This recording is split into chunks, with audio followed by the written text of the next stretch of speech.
TikTokan ataupun Instagraman gitu, Iya. kuliah sambil TikTokan atau Instagraman kayak gitu kan banyak sekarang. Iya banyak sih Mas. Nah, kita di IMM nggak seperti itu. Jadi nggak hanya kita kuliah ilmunya untuk kita sendiri, enggak. Kita kuliah, kita belajar menimba ilmu di IMM. Kita juga harus bermanfaat untuk seluruhnya, untuk masyarakat yang luas gitu.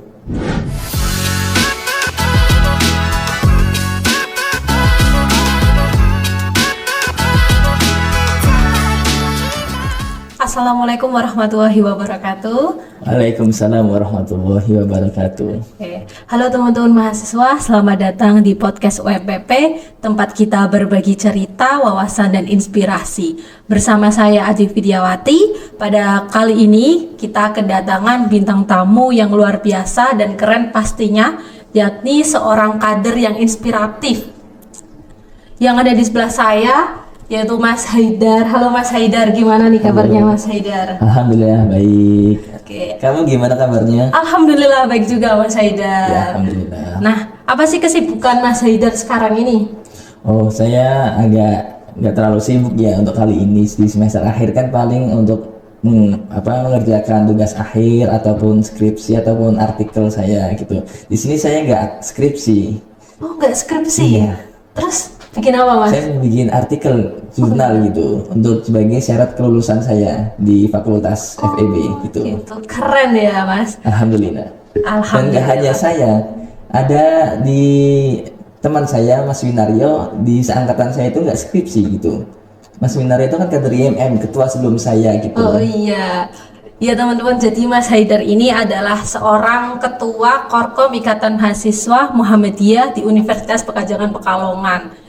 Ya seperti teman-teman kenal bahwasanya Mas Haidar ini adalah seorang kader inspiratif yang tadi udah dikatakan Mas Haidar juga tidak berskripsi gitu ya Mas, Iya, tapi betul. membuat artikel luar biasa sekali ya. Alhamdulillah. Alhamdulillah. Nah pada kesempatan kali ini, di podcast kali ini pastinya kita akan mengulik sebuah tema yang menarik nih Mas Haidar. Menarik sekali ini. Iya, temanya yaitu apa sih keuntungan menjadi seorang kader gitu Mas Haidar. Luar biasa ini temanya. Ya cocok Sangat-sangat banget ini bagus ya dengan Mas Haidar gitu. Nah pasti teman-teman penasaran gitu ya keuntungan menjadi kader itu apa gitu. Yuk kita kulik bareng-bareng bersama Mas Haidar gitu. Nah sebelum kita tanya kepada Mas Haidar keuntungan menjadi seorang kader itu apa, boleh nih sedikit ceritanya Mas Haidar. Mas Haidar ini kan adalah seorang ketua Korkom IMM. Nah IMM itu apa sih Mas? IMM itu kan singkatan kata ya. IMM itu dari singkatan kata dari Ikatan Mahasiswa Muhammadiyah. Nah, sebagai saya kader IMM itu di seluruh PTMA, Perguruan Tinggi Muhammadiyah Aisyah, seluruh mahasiswanya itu IMM. Menarik gitu. Iya. Jadi meskipun yang non Muslim itu dianggap IMM, istimewanya gitu. Tuh. Itu sebagai kader IMM. Meskipun saya Muslim di Mbak Via Muslim, ada kader IMM dari luar Jawa itu IMM. Meskipun kuliahnya di PTMA, dia itu IMM gitu. Jadi itu kader IMM. Lebih menariknya seperti itu. Jadi di IMM itu nggak membeda-bedakan ras ataupun apa, kita semuanya masuk gitu. Oke. Berarti kalau misal seorang mahasiswa nih yang berkuliah di PTM atau PTMA itu termasuk kader IMM gitu ya Mas? Iya betul. Oh gitu, oke. Nah ada nih ya Mas beberapa mahasiswa yang berpikiran bahwasanya IMM itu hanya diikuti oleh orang yang berlatar belakang Muhammadiyah gitu. Nah menurut Mas Haidar gimana nih Mas? Oh ya, nggak pastinya seperti itu. Kita menerima semua dari organisasi maupun NU, LDII maupun yang lainnya ataupun Syafi Yang apa Mas? yang dari itu namanya satunya NU Salafiyah? ya Salafiyah, kita menerima semua itu. Kader-kader kita di Muhammadiyah ini menerima semua di IMM di segala macam lini ya maupun profesi dari bapak ibunya, kita menerima semua gitu. Jadi yang mau dari NU kita bisa bergabung ke IMM. Ini kalau untuk mahasiswa ya Muhammadiyah di perguruan di PTMA, kalau nggak gabung IMM itu sangat rugi sekali gitu. Karena ini kesempatan yang besar, yang emas gitu loh. kita di perguruan tinggi PTMA kita harus jadi kader IMM, apalagi di luar Jawa kebanyakan mahasiswa itu non muslim seperti di Sumatera, Kalimantan, dan bahkan Papua gitu. Jadi mereka itu non muslim namun kuliah di Muhammadiyah, istimewanya gitu. Iya. Gitu. Menarik banget gitu ya Mas. Berarti nggak hanya yang muslim tapi non muslim juga bisa masuk IMM gitu ya Mas. Betul, bisa. Nah Gitu. terus itu gimana Mas yang non muslim masuk IMM? Bahasanya kan IMM ini dikenal dengan organisasi Islam gitu ya Mas, Iya, satu betul. ormas. Nah itu gimana kan? Itu ada seorang kader yang non muslim gitu Mas. Istimewanya seperti itu. Jadi mahasiswa yang non muslim itu ikut kegiatan-kegiatan IMM, berproses di IMM untuk menciptakan kader-kader yang intelektualnya yang tinggi, integritasnya yang tinggi, kecerdasannya itu luar biasa gitu. Di kegiatan IMM itu nggak hanya kegiatan diskusi biasa, kita kegiatan untuk mengasah intelektual kita, kepemimpinan kita, yang tadinya kita malu untuk berbicara di depan umum, yang dulunya kita berbicara di sebelum tidur bicara sendiri ataupun di motor bicara sendiri, di IMM itu kita berproses untuk bisa untuk berbicara di depan umum. Nggak hanya untuk presentasi aja, kita bisa untuk mengisi materi-materi setelah kita di IMM gitu. Tadinya kita hanya TikTokan ataupun Instagraman gitu, Iya. kuliah sambil TikTokan atau Instagraman kayak gitu kan banyak sekarang. Iya banyak sih Mas. Nah, kita di IMM nggak seperti itu. Kita mengasah intelektualitas, humanitas, dan religiusitasnya juga. Kayak gitu. Ya berarti balance ya Mas ketiganya Betul. itu antara di sosialnya, terus habis itu di keagamaannya, terus di pendidikannya juga balance gitu ya Mas. Nggak jomplang gitu ya. Iya. Nah Mas Haidar ini kan adalah seorang kader nih Mas, kader Muhammadiyah atau kader IMM. Nah menurut Mas Haidar kader itu apa Mas?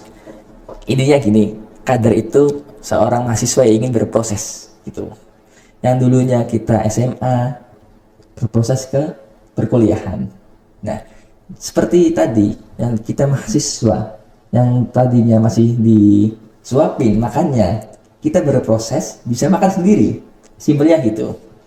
Nah, kalau di IMM sama seperti tadi, yang tadinya kita ditunjuk untuk presentasi malu-malu. Kalau kita di IMM, kader sebagai IMM, kita siap apapun keadaannya, kita harus siap gitu. Akhirnya setelah kita presentasi itu bagus, siap gitu. Nggak nanti ataupun malu atau bagaimana gitu, enggak. Kita kader itu harus siap berproses gitu. Berarti seorang kader ini ketika kita join di IMM nih Mas, kader ini bisa belajar lebih luas lagi gitu ya Mas. Iya, betul. Yang salah satunya tadi yang disebutkan Mas Haidar, kayak kita berbicara sendiri di motor atau ketika di depan cermin di Iya. IMM kita bisa belajar kembali mengelola public speaking kita Iya, gitu ya betul, Mas. betul. Oke, berarti luar biasa sekali ya Mas menjadi kader ini. Iya, sangat istimewa ini. Iya. Mas Haidar bangga nggak menjadi kader IMM? Bangga sekali saya di kader IMM gitu, sangat bangga. Dan terlebih lagi saya bukan itu ya dari kalangan Muhammadiyah asli gitu. Bapak ibu gitu campuran dari NU dan Muhammadiyah gitu. Apalagi kakek saya, nenek saya itu seperti ketua yayasan ada dari NU gitu. Dan ada juga di Muhammadiyah sebagai bendahara ranting Muhammadiyah gitu. Jadi pertemuan dari dua organisasi itu menciptakan saya. Jadi anaknya seperti saya gitu. Menarik sekali Iya. ya Mas, jadi Dan- sangat beragam sekali nih di Betul. keluarganya Mas Haidar Iya. gitu ya. Oke, nah apa sih peran, Mas, kita kan adalah sebagai seorang kader IMM nih. Ya. Nah, Mas Haidar juga sebagai ketua Korkom pastinya mendapatkan banyak pengalaman nih di IMM. Boleh dong ceritakan sedikit pengalaman menarik Mas Haidar di IMM? Kalau kader IMM untuk bercerita ya pengalaman tuh sedikitnya itu minimal itu 1 jam diskusinya. Waduh, 1 jam boleh Mas. Pengalaman menariknya gini, yang dulunya saya semester 1, 2 itu perkuliahan itu kan dulu online ya. Iya, Zoom itu sambil tidur, betul sih. Zoom sambil rebahan, makan mie gitu. Iya. Nah, kalau kader IMM enggak gitu. Saya jadi IMM dulu semester 1 nggak betah di rumah gitu. Maksudnya untuk kegiatan-kegiatan offline ataupun kegiatan yang lain untuk mengisi waktu kosong saya gitu. Kita berdiskusi waktu semester 1 seperti bedah film. Kita ada program kerja dulu itu Darul Arkom dan juga sekolah politik, Geopolitor itu sangat apa ya? Untuk kita bisa belajar lebih dari apa yang kita belajar di kampus gitu loh. Jadi teman-teman saya di sekelas saya itu nggak mendapatkan materi filsafat, nggak mendapatkan materi politik di perkuliahan, ataupun nggak mendapatkan materi yang justru didapatkan di IMM gitu, yang nggak ada di perkuliahan gitu.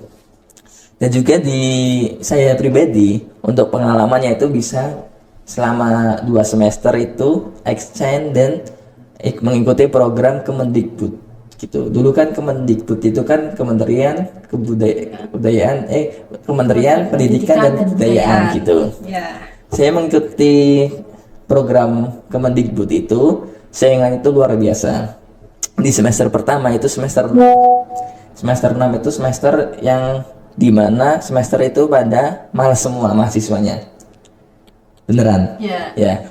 Di sana di semester 5 saya tahu kalau semester 6 saya tetap seperti ini kuliah terus, nggak ada perkembangan yang pesat ataupun nggak bisa keluar dari kampus, itu akan stagnansi, akan sama gitu. Nah, saya itu kata IMM itu memiliki peluang yang lebih besar untuk kita explore keluar kampus seperti MSIB.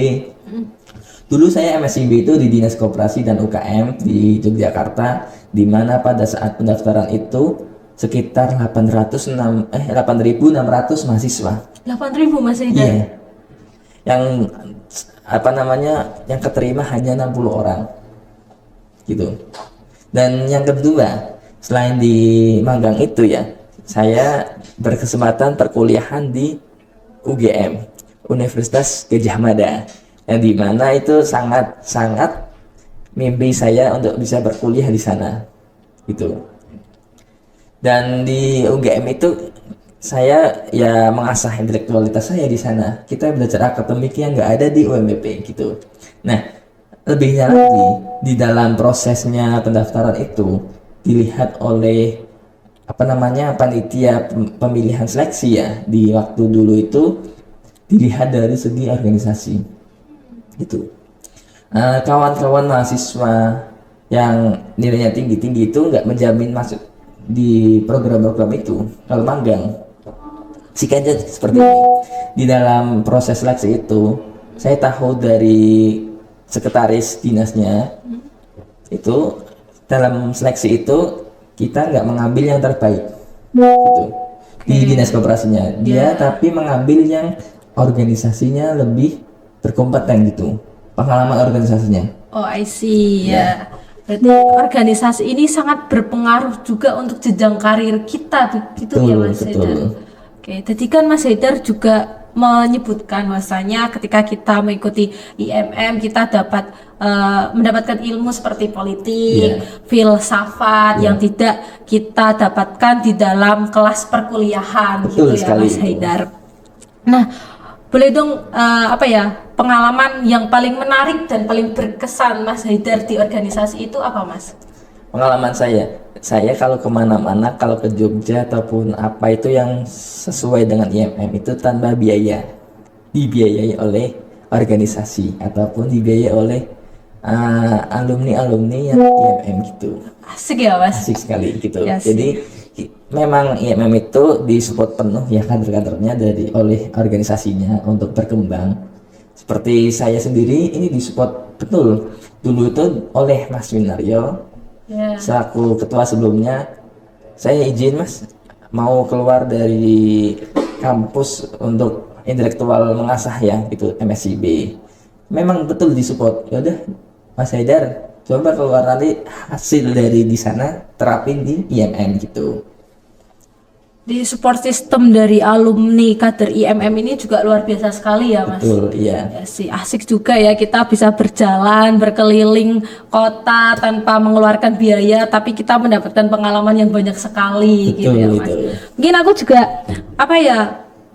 hampir sama seperti Mas Haidar. Aku juga seorang kader juga, tapi bergeraknya bukan di IMM gitu. Nah, setelah saya mengikuti kader ini, saya juga sering keluar kota tanpa mengeluarkan biaya. Asik banget sih. Dan teman-teman pasti kayak bilang, wah kok kamu jalan-jalan terus ya gitu. Padahal kita nggak jalan-jalan gitu mas. Iya. Di sana kita cari ilmu, terus Betul. kita menerapkan ke pimpinan gitu. Betul.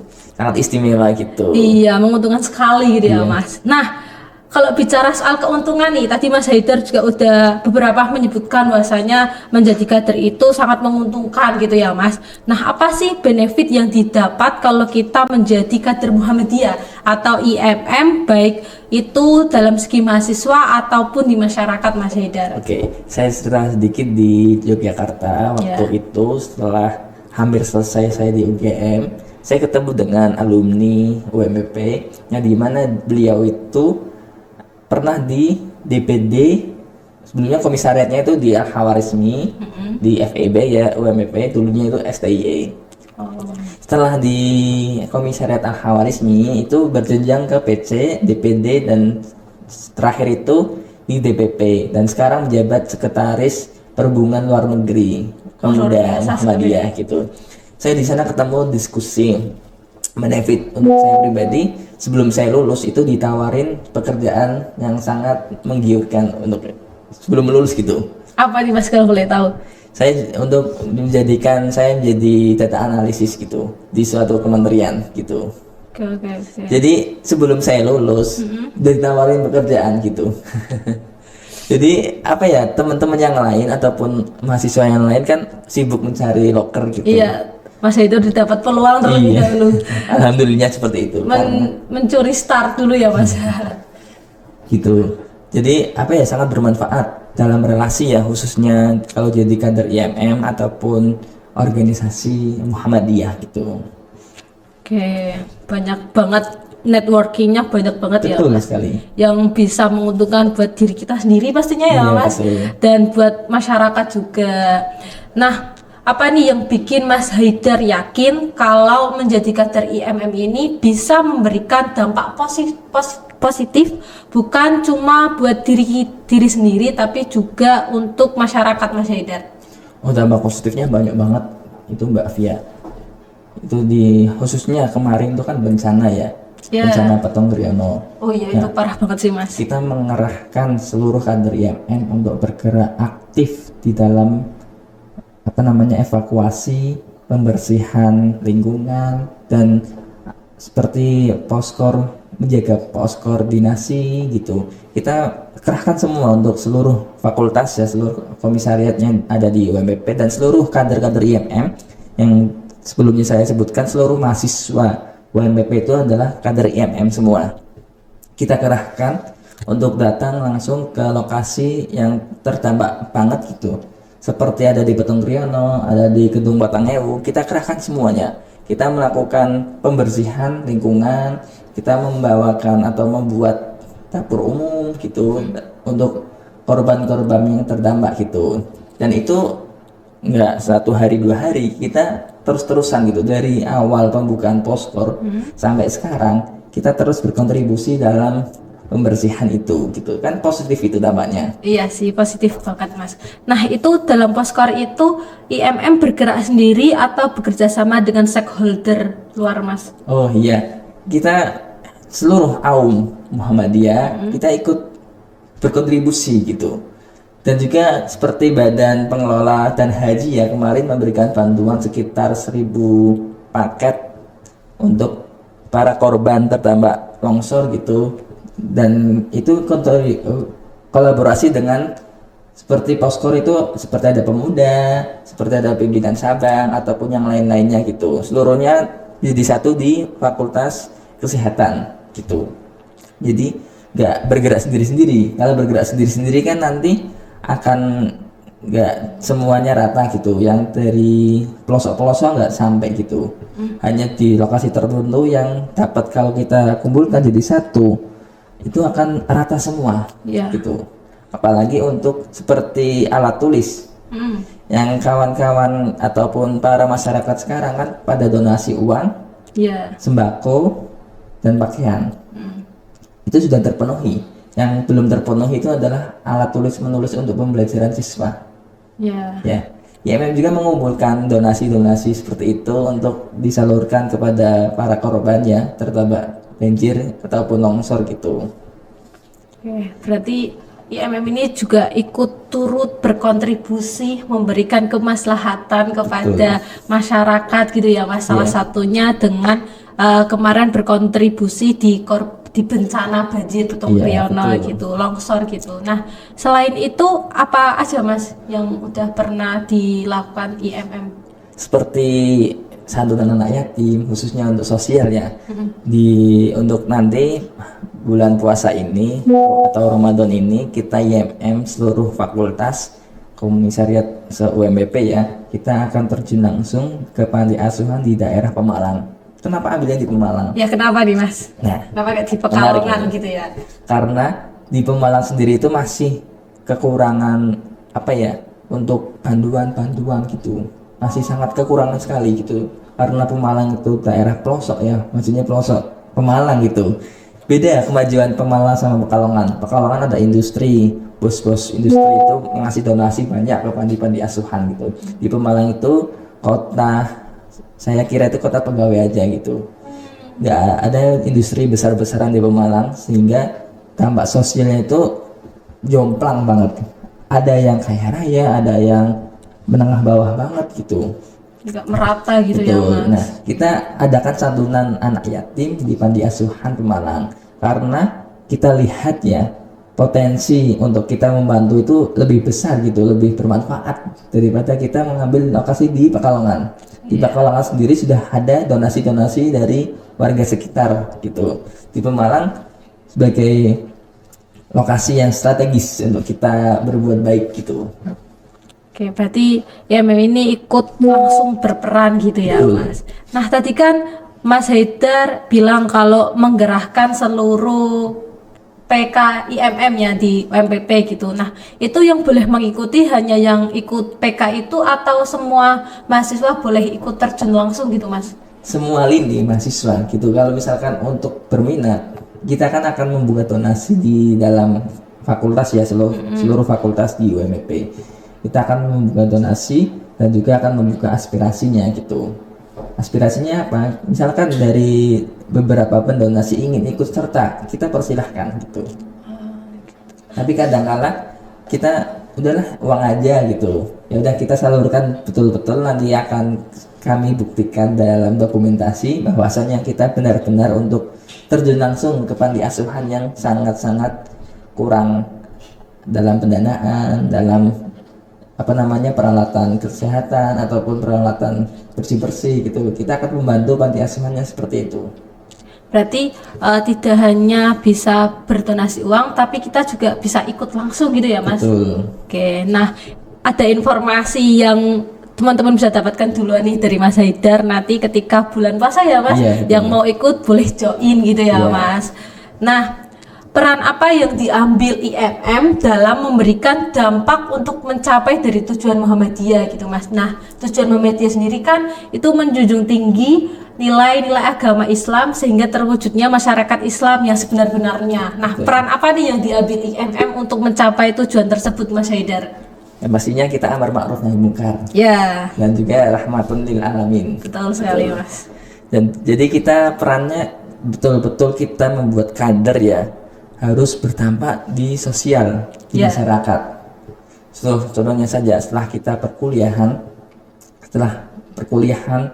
kita bekerja, itu harus memberikan dampak ke masyarakat, nggak hanya kerja, tapi kerja sosial gitu.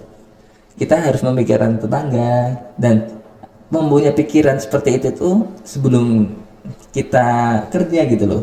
Kita memikirkan seperti santunan dan kegiatan sosial itu dari IM sebelum lulus kuliah. Kita dibekali sebuah ilmu-ilmu yang bermanfaat di masyarakat itu. Seperti tadi untuk mencapai tujuan Muhammadiyah ya, Ya. di dalam lini pendidikan kita lihat menteri-menteri sekarang Ya, seluruhnya dari Muhammadiyah ataupun dari IMM. Betul Seperti menteri pendidikan dasar, Prof. Mufti. ya Profesor Abdul Mukti ya Mas. Ya, Dan juga apa namanya di menteri yang baru sekarang yang kemarin dilantik, Menteri Brian ya, Prof Brian yang Kemendikti Oh itu iya kan dari iya iya. Muhammadiyah itu. Oh itu dari Muhammadiyah juga Iya, mas. betul. Itu kan berdampak untuk apa ya, masyarakat untuk mencapai tujuan Muhammadiyah gitu loh. Seperti slogannya Muhammadiyah, hidup itu bilah Muhammadiyah, jangan minta hidup di Muhammadiyah gitu. Iya betul sih. Karena kan khairun nas anfa'uhum linnas, sebaik-baiknya manusia adalah manusia yang berguna bagi manusia lain gitu. Nah seperti kader IMM ini ya mas, tidak hanya beroperasional di bidang mahasiswa saja, tapi kita juga membantu di kemasyarakatannya juga Ya, gitu. betul. Jadi kita balance gitu ya mas, rata semuanya. Oke, nah buat mahasiswa yang tertarik ikut IMM nih mas, langkah awal apa sih yang bisa diambil oleh mahasiswa biar bisa ikut berkontribusi gitu mas? Langkah awalnya sebagai mahasiswa ya, kita ikutilah alur-alur prosesnya IMM gitu. Kita mengikuti kegiatan-kegiatan IMM, kita mengikuti kajian-kajian isu, kita ikuti diskusi-diskusi yang menarik di IMM. Apalagi di IMM itu seperti ada tingkatan-tingkatannya. Apa aja nih mas kalau boleh tahu mas? Yang pertama itu yang paling dasar itu komisariat. Komisariat. Komisariat kan untuk mahasiswa di perguruan tinggi. Dan di negeri aja di seperti UGM ataupun di UIN itu ada IMM-nya. Oh di luar Universitas Muhammadiyah juga ada IMM gitu ya mas? Iya gitu. Jadi nggak hanya di kampus Muhammadiyah aja yang ada IMM. Kampus-kampus di luar sana yang non Muhammadiyah itu ada IMM-nya. Sangat menarik gitu. Luar biasa sekali ya mas, Betul. bisa menyebar luas gitu ya, nggak Iya. hanya di lingkup Muhammadiyah saja. Betul sekali. Tuh. Nah tadi kan ada komisariat, Iya. terus ada apa lagi mas tingkatannya? Selanjutnya untuk ada kalau di perguruan tinggi Muhammadiyah itu ada Korkom. Korkom. Koordinator Komisariat. Seperti Gitu. Mas Haidar ini. Betul. Gitu. Oke. Dan setelah Korkom itu ada pimpinan cabang. Kemudian cabang.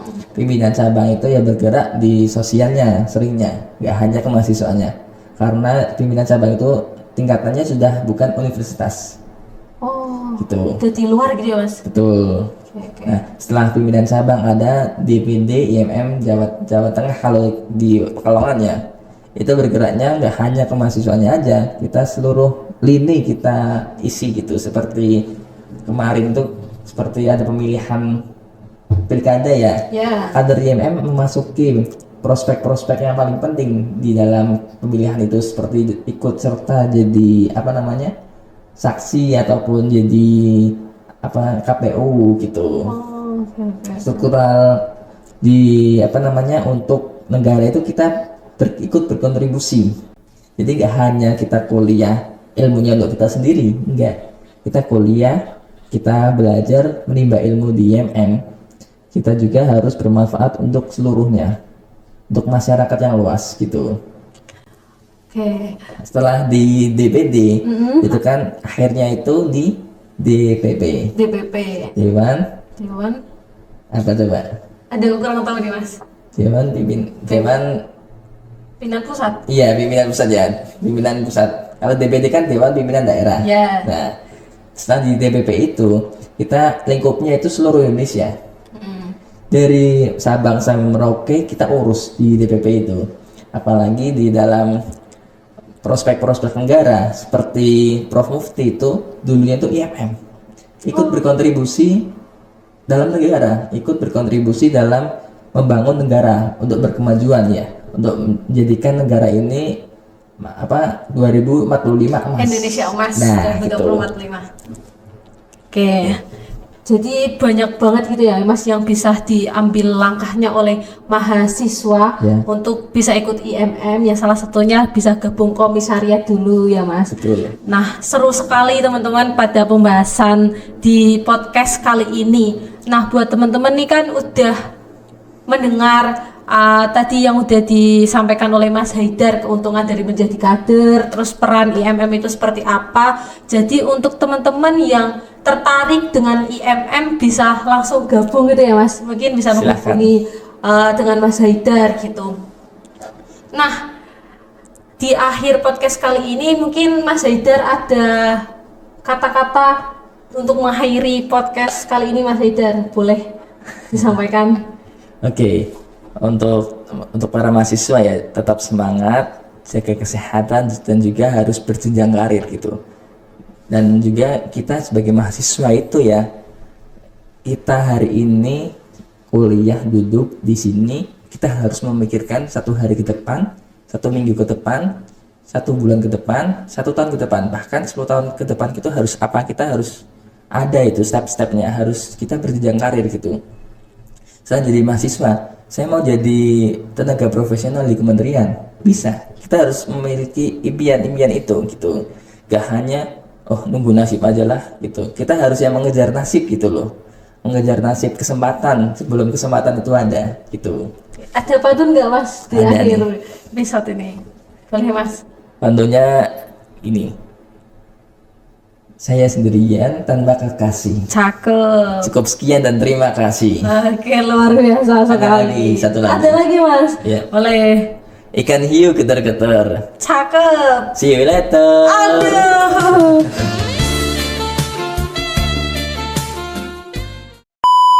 Terima kasih Mas Haidar sudah menemani podcast pada kali ini. Sampai jumpa di episode podcast berikutnya. Tetap semangat dan jangan lupa tentukan pilihanmu untuk masa depan gitu. Sekian dari saya. Terima kasih. Fastabiqul khairat. Wassalamualaikum warahmatullahi wabarakatuh. Waalaikumsalam warahmatullahi wabarakatuh.